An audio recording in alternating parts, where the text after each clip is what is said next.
Добрый день. That's only Ukrainian I'm barely trying to say. Thank you for the kind introduction. This is my second time in Ukraine and here. I'm very happy to be here after 8 years. There has been a lot of water flowing in the River Dnieper during that time, and a lot of things have changed. And the cybersecurity profession as a whole has developed a lot. My title in this talk, Cybersecurity is a Team Sport, is a very, I would say, topical topic. I'm staying in this hotel, and last night there was a big football game next to on the stadium. Football is a team game. The whole team must play as one, otherwise you will lose the game. Also, I would say cybersecurity is a team sport. If you want to play this game of cybersecurity defending alone, you will have a lot of trouble. You will need friends. You will need colleagues. You will need the government. You will need researchers. It's a multifaceted thing. This talk is not about the latest vulnerabilities out there. The coolest hacks you have hearing on the rest of the day. It's not about any bad guys or nations out there. This talk is about how government entities and private sector companies cooperate in Finland. How to break ice among your fiercest competitors on cybersecurity, information sharing, and how the sharing is all worth the effort. We live nowadays in a very networked world. The world is very dependent on functioning of various kinds of networks. Speed, invisibility, and accessibility are important factors. The critical infrastructure, when we look from the global footprint, is owned 80% by private companies. By attacking critical elements of the critical infrastructure, you can attack the whole society. Who owns the cyber capabilities and what it means to use force in a cyber environment? It's a good question. Our society is getting more urban. We are extremely dependent on electricity. All the societal functions are based on functioning electricity. Networks and digitalisation is getting very hard of the society. I can give you an example. In Finland, when I go to doctor and get a prescription, I don't get any white paper. My prescription is stored in the national prescription database. And when I go to a pharmacy, I just show my national ID card. They access my medical details over there. This is a critical function for the functionality of the society. And we live in a very uncertain times. There are a lot of things moving around. And in Finland, we are also, interestingly, a geographical question. Because even if you look at Finland, it's part of the European continent. We are mostly an island. All our exports and imports are by sea. All our data to the rest of the Europe goes by sea cables. So we are definitely much dependent on various kind of cyber functions. So the Finnish government issued the security strategy for society in year 2010. This paper is also available in English, and there are 7 critical functions put in that diamond, so to say. What needs to be functioning in order for the society to be able to work? It's the internal security, functioning of the economy and infrastructure, the population's income security, psychological crisis tolerance, management of government affairs, and defense capabilities. There are these 7 vital functions that are secured throughout collaboration between the authorities, the business community, organizations, and citizens. It is not just the government that does all the things. In this document, there have been listed a number of threats that Finland must be prepared of. And when you are hearing this list, think on what kind of cyber angle there is on these points. The threats list is serious failure of power supply, serious disruptions to telecommunications and information systems, serious disruptions to logistics, serious disturbance in the community infrastructure like water or sewerage systems, disruption to food supply, disturbance in finances and payment systems, disturbances in public health and well-being, and the list goes on.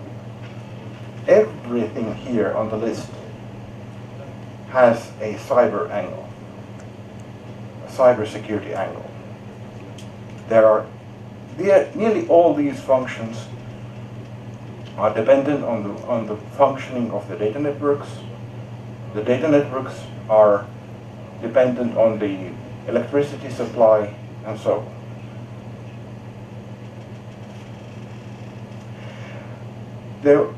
on. Based on the previous strategy, there has been issued a cybersecurity strategy in Finland in 2013. And there are these 10 cybersecurity guidelines that have been raised there. And I would emphasize number 1, collaboration model. How public and private organizations must collaborate. I would also point out education and training on how to educate people, average citizens, and business organizations on cyber matters. The cybersecurity strategy gave the just move. Okay, now it goes. So my organization, Finnish Communications Regulatory Authority, is telecommunications regulator. That sounds very bureaucratic and not very operational thing, but it is far from being bureaucratic. I've been with the organization for more than 16 years. The whole time we have had the national CERT team within the organization.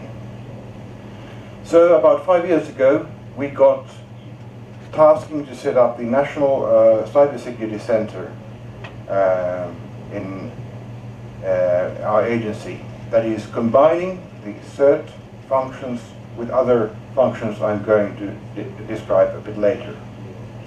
So we got tasking to maintain, compile and maintain a combined cybersecurity situation picture, collect information and disseminate information about cyber threats and actions. This cybersecurity situation picture is a very collaborative effort between all functions of the society, all parts of the critical infrastructure. So, a bit more about what we do and how we network with the critical infrastructure providers. This is a very detailed list of our services. I'm not going to go into full details of that, but there are some very interesting parts here. It's the incident response and situational awareness. That is the traditional computer emergency response team activity. There is vulnerability coordination, which is very rare activity among the CERTs.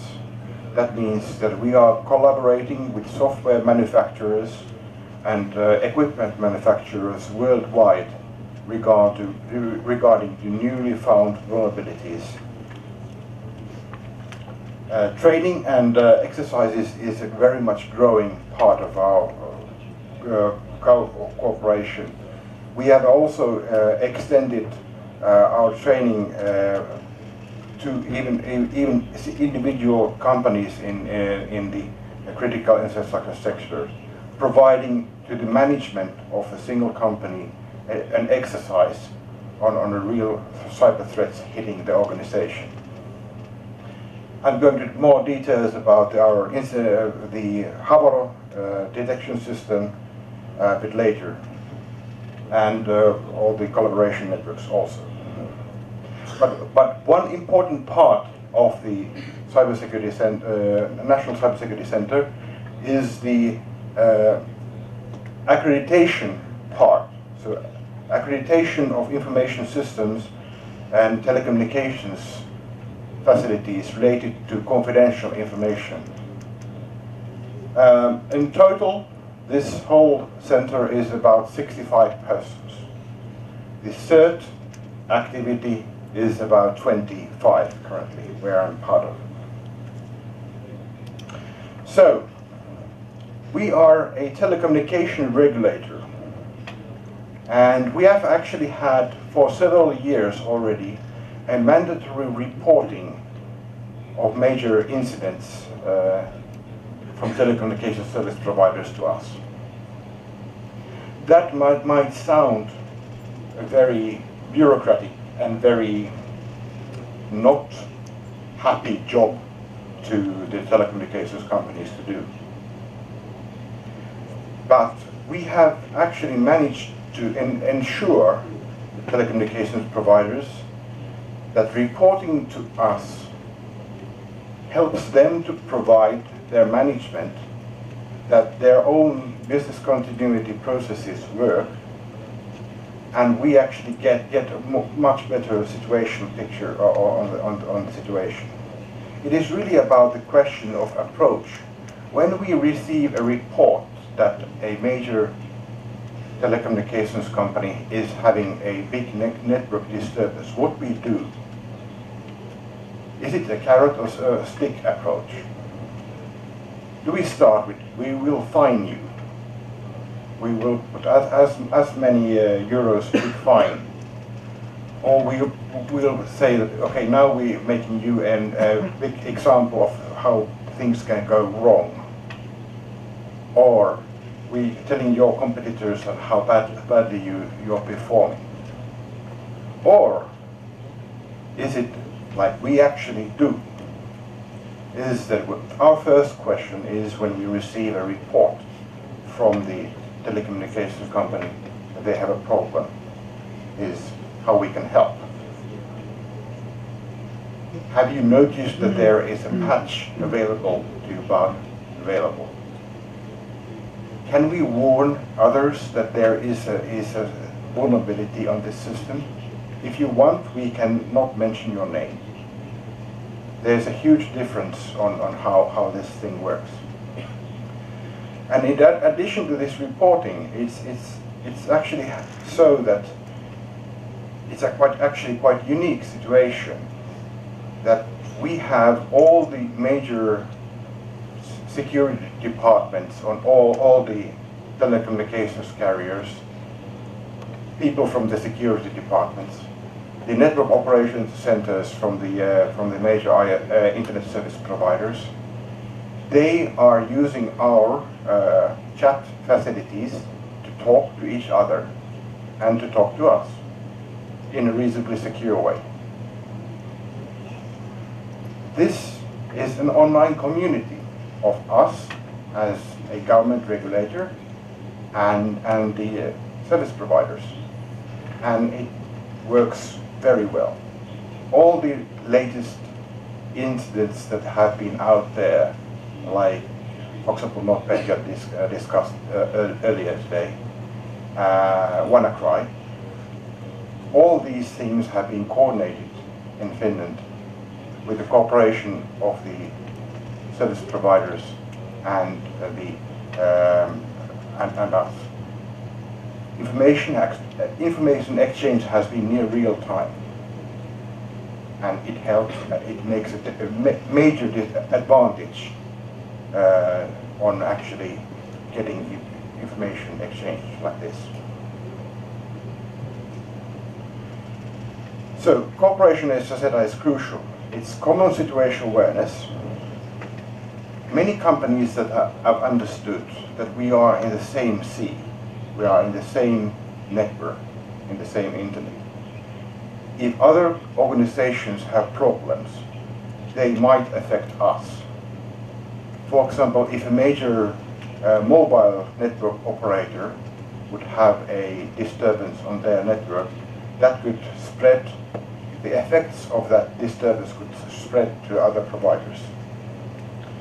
The sooner a root cause of a major problem is understood, the faster we can protect and recover the society. And it's not just cooperation at national level. Internet is a global network. Does an individual organization have contacts in, say, Ireland, Brazil or China? We do. If a local carrier in Finland requires assistance, we can help. So the whole thing of information flows within our organization it's like a big mixer and washing machine in the central, which takes information from these official reports, news reports, media observations, information exchange networks where I'm going to in a moment, our own monitoring systems we're going to mention, and analyzes these reports, issues alerts and warnings if so needed, at various classification levels if so needed, and provides a lot of outputs in various formats. I would say that a national CERT is like a news bureau of cybersecurity. We are taking inputs and disseminating information to the community, and the speed is of an essence there. So our incident response services are mentioned here a bit more details. It's really about following the overall information security situation in the country, monitoring reports, providing analysis of information for security threats. We are producing in a week approximately 10 different publications in various formats to various groups, and it's a very effective machine as such. So getting the information. Without the information to us, we are useless. Operators are required to report on specific incidents, but rest is on a voluntary basis. The mandatory reporting we are getting is about really tiny part of the official situation. As said earlier, we have the whole community chatting through us. So the motivation to anyone to tell the issue is that world expects, if we have a problem in Finland, world expects us to mitigate the problem, and our country expects us to provide help to the constituency. Focus should be on the information sharing, is what I can give than what I can get. Situational awareness is a byproduct of this sharing of information. So we have some specific tools of how we are getting situational awareness. I'm talking about auto-reporter, our automatic incident information handler, which processes about 50,000 to nearly 400,000 in the best years reports about incidents in our originating from Finland. At the latest Microsoft studies, they are producing a so-called security information report, SIR report, every year. Finland has been among the top 3 cleanest networks, according to the Microsoft research. Why this is happening is because of the automated information reporting to the internet service providers of problems originating from the customers. Havaro is our detecting and alerting service to critical infrastructure. It is a nationwide sensor network that we operate for critical infrastructure organizations and government. And where we are providing this situational awareness picture is to critical infrastructure organizations, governments, telecommunications providers, and even to single citizens. So, a few words about the Havaro. It's now more than 5 years operational system of sensor network that is provided to selected critical infrastructure organization and government functions. It is a real-time threat monitoring service. We are not running that 24/7 normally, but if needed, we can extend the hours. It is concentrated on the most serious threats. It's really about APT, advanced persistent threat activities. We are not interested with this system on normal spam messages or phishing type activity. But this has been a really key component on our information collection. Our eyes, or our ears, is the auto-reporter function, as I already mentioned. It basically collects all the public reports and also not so public reports about activities originating from Finnish networks. That means every normal home connections to business connections. If there is a system sending spam messages, if there is a botnet command and control server detected within Finnish networks, we provide that information automatically without us doing any analysis to the respective internet service providers, and from their side, they have a license to disconnect. Basically meaning, this is actually a direct quote from the Finnish telecommunications legislation, basically meaning that if there is a malware infected system or a botnet system participating in botnet activities, the operator can disconnect the customer if the customer doesn't take any actions. And these disconnections happen quite often, and the customers learn that if they want to be using internet services, they better clean their systems. And that is a very, very, very effective tool, and I would say that one of the major reasons why the Finnish networks infection rates are quite low at the moment. Then, moving into the collaboration networks, there's an interesting concept in Finland called the security of supply,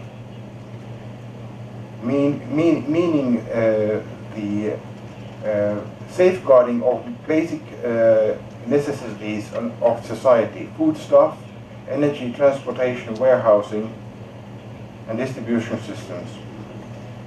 And this has long traditions since World War II. It's a public-private partnership, and National Emergency Supply Agency is coordinating this activity.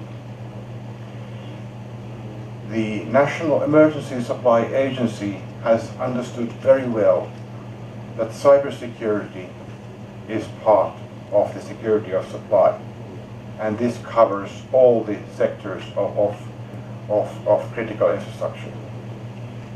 It is a very wide area cooperation covering food supply, energy, transport, logistics, health, finance and infrastructure, industry, and there is the addition of this digi, meaning digital infrastructure. The security of supply organizations, they are forming pools, groups of companies who are looking of all the necessary measures to guarantee functioning of their organizations in various disturbances, be it a natural disaster or something more dangerous in their areas. This grouping of companies has been taken into our activities from the Finnish communications regulatory activities from the National Emergency Supply Agency. We have an agreement with them. We are facilitating a lot of ISACs, Information Sharing and Analysis Center groups on these sectors. We provide discussion platforms, mailing lists, provide sector-specific advisories, seminars, and organize these special trust networks. The Information Sharing Analysis Center is a tool. It's a group of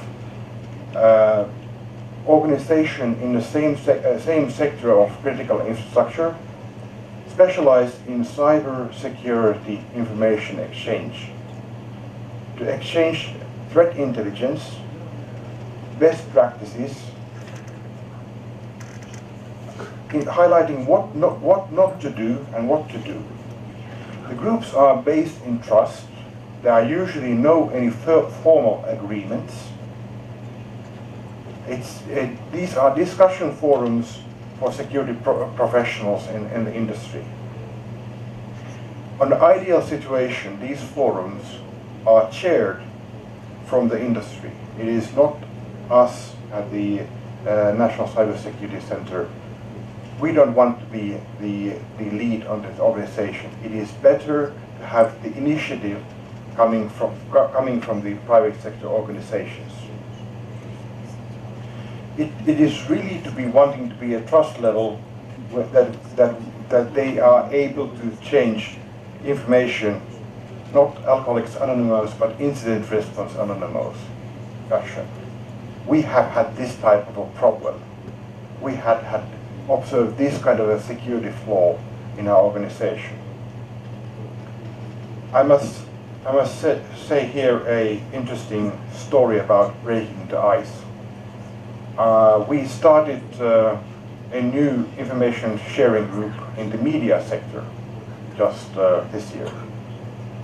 And the first meeting in the media sector group was people were looking at each other, and they were all competitors of each other.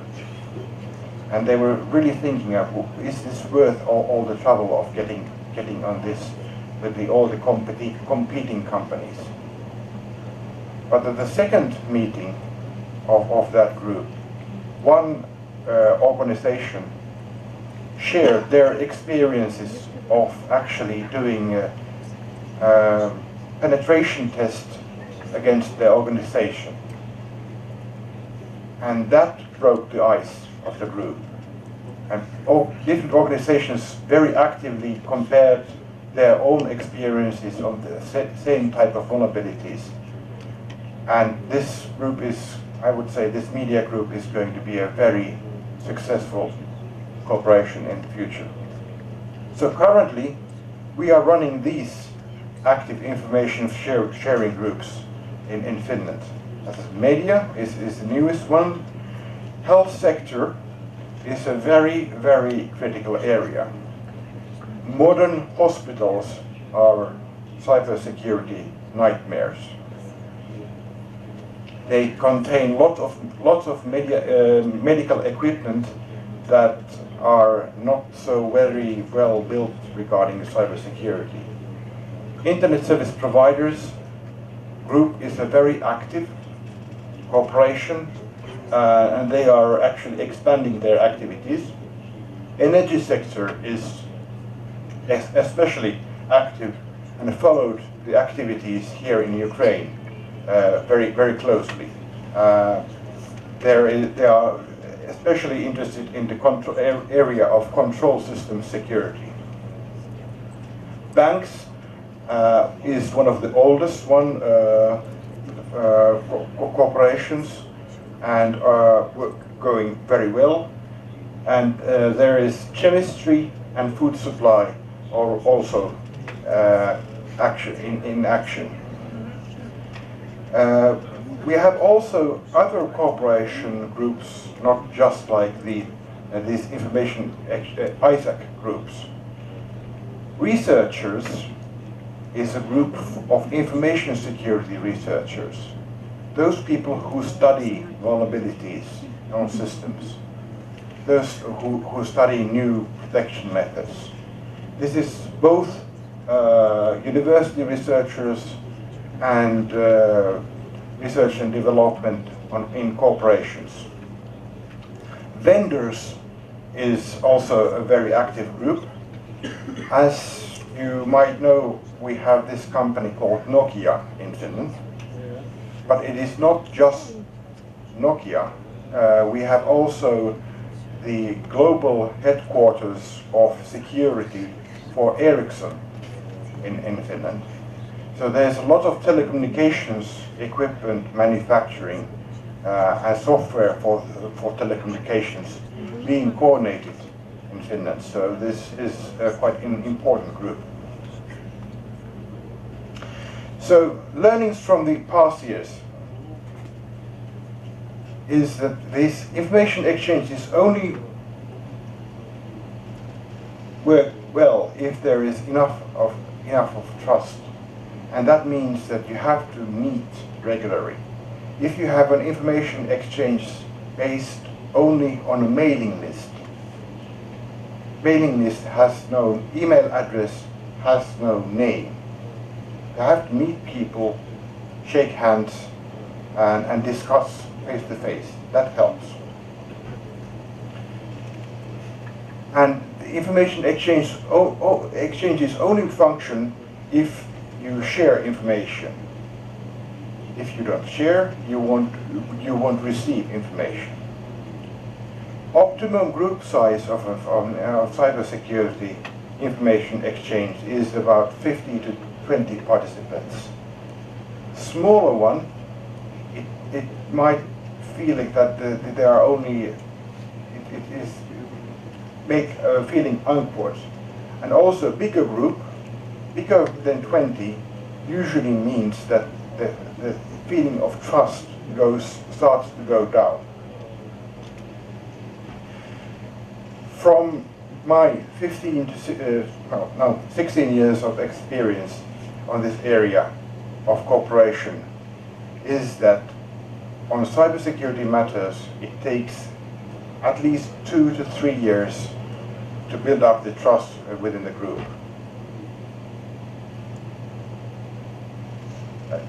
And networking and social events will enhance the possibility. It's usually also very practical to provide sector-specific exercises, even just on a tabletop format, like this.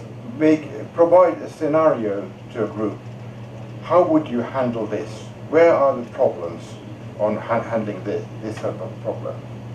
And usually 3 to 4 times a year is an optimal meeting regular time. But it is important that these groups must have other communication channels than just meetings, because on the cyber matter, half a year is 2 years on otherwise. There are lots of changes happening all the time. And I would really recommend, if you are going to set up an information exchange in one of the areas, is to provide an online discussion forum secure enough for this kind of discussion for these groups. It might be a good idea also to bring some outside experts to facilitate discussions. Maybe from totally different sectors. For example, let's bring people from the energy to a telecommunications group to explain how they are preparing things and how they are finding the threats. In a summary, I would say, without a very deeply networked community, we would not be strong. We would not win the football game of cybersecurity if we are just individuals. We need team-type cooperation.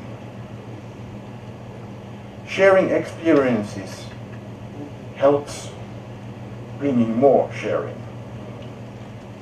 It's from the government viewpoint, I would say, is it important that a government participation into information exchange must be of the nature of positive support.